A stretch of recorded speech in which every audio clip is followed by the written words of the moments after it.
from what I'm seeing, I don't know if you're looking at the same one, but I will go ahead and circle it, Simone, and send it back to you because I can blow it up and keep it blown up. It's probably going to be pretty pixelated, but, well, there's a face. You can see part of the nose. You can see the left eye and part of the left nose. And you can see a little outline of the temple and the cheek. What do you make of it?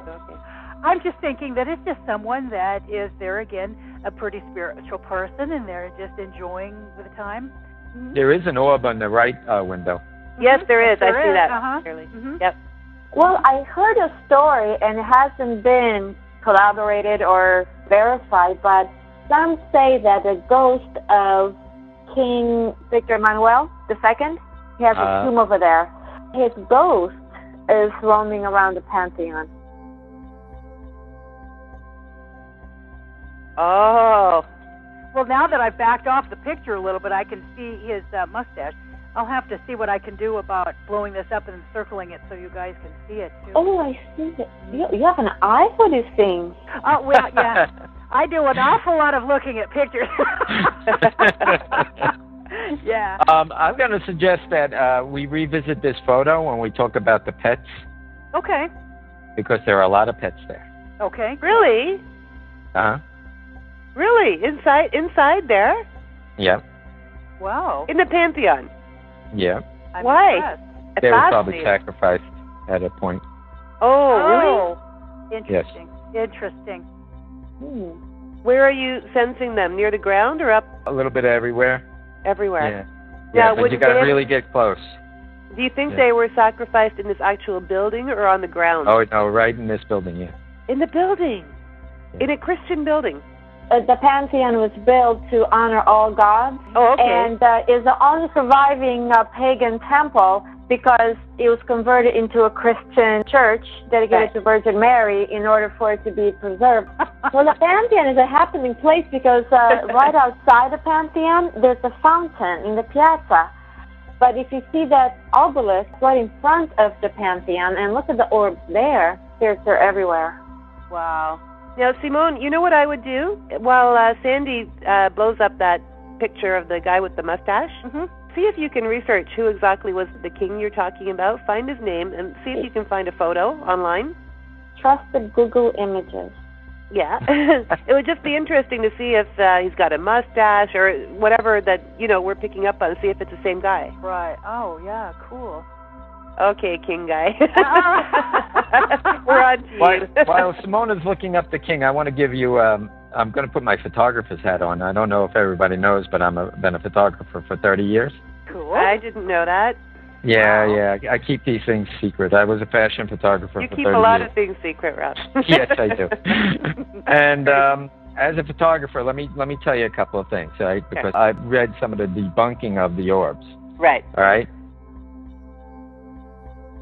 First of all, the concept that something is a piece of dust and can't be an orb, that's not true. Just because it's a piece of dust doesn't mean it's not where the orb ended up. Oh, okay.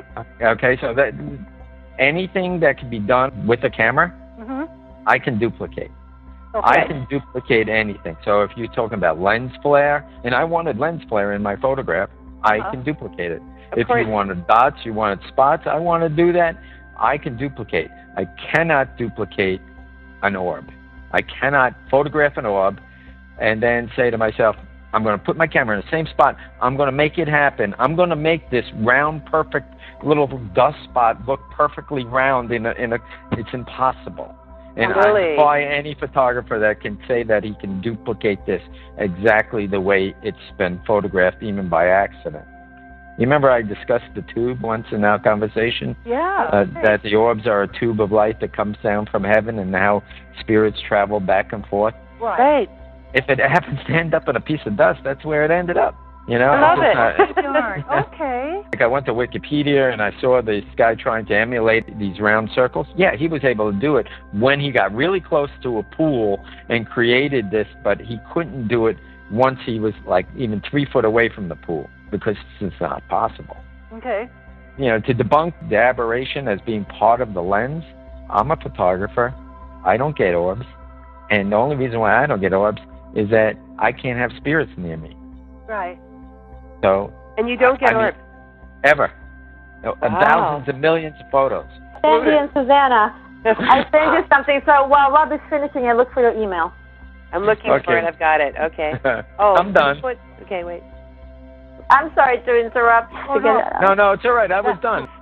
Oh, look at him. Okay. Is that a mustache or is that... Oh, my goodness. That's a huge mustache. Epitome of mustaches. That is. I'm going to save that in your file here. Oh, that's interesting. It's huge. Oh. Okay. Is that what you see in the orb? Is that the mustache you see? It's a huge mustache, yeah. Yeah, it's interesting, too, because in this painting, his left eye is quite bright, and that's exactly the eyeball that is in the black window. You're right. I totally agree. Oh, so it is true. He is hanging around the Pantheon. Wow. This is incredible. Now, what's his name? It's King Vittorio Emanuele II. He has a tomb that's still guarded by guards right inside the Pantheon, and I have photos. How cool is that? That's that? amazing. Yeah. I don't know if I've ever seen a mustache like that. Yeah. And that's the outstanding feature definitely in that window as well. Boy, and let me tell you, I didn't even know what a guy looked like until now, so this is huge. Wow. Now we know. That's What's incredible that noise? because that picture is just exactly what I see. Wow. Yeah, in the black window, definitely. Definitely not a contemporary mustache of the time. No, yeah. I don't know too many men that can do that. Oh, really? Exactly.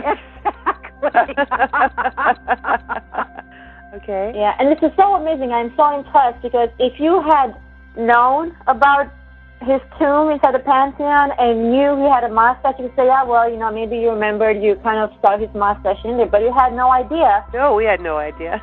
I had no idea. I've never seen what the guy looked like. Oh, wow. This is just incredible. Incredible. Well, this has been a lot of fun.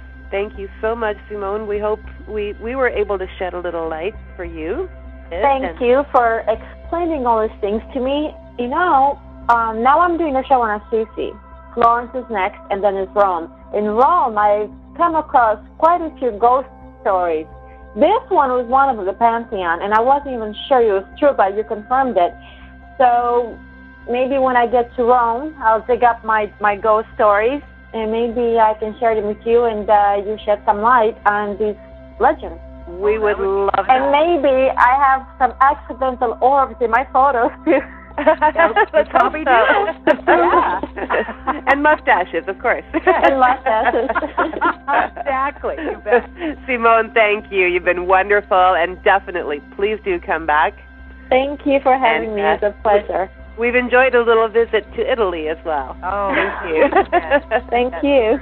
So, ladies and gentlemen, please don't forget, you can visit Simone anytime at aroadretraveled.com. You can visit Sandy at sandypsychicstones.com.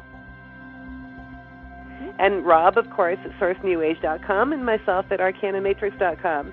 So thanks, everybody. It's been a fun show. Good night, and have a spirited evening, everyone. Good Ciao, night, everyone. Everybody. Thank you, Bye. Simone. Bye. Thank you. Bye-bye. Are we done? Yeah. Yeah, we're done, but I can't get this thing to stop, so... Oh. Okay, then we just have to be careful what we say. Yeah, be careful what you say. Yeah, definitely. Definitely. Oh, that was amazing, Simone. Thank you. Oh, thank you.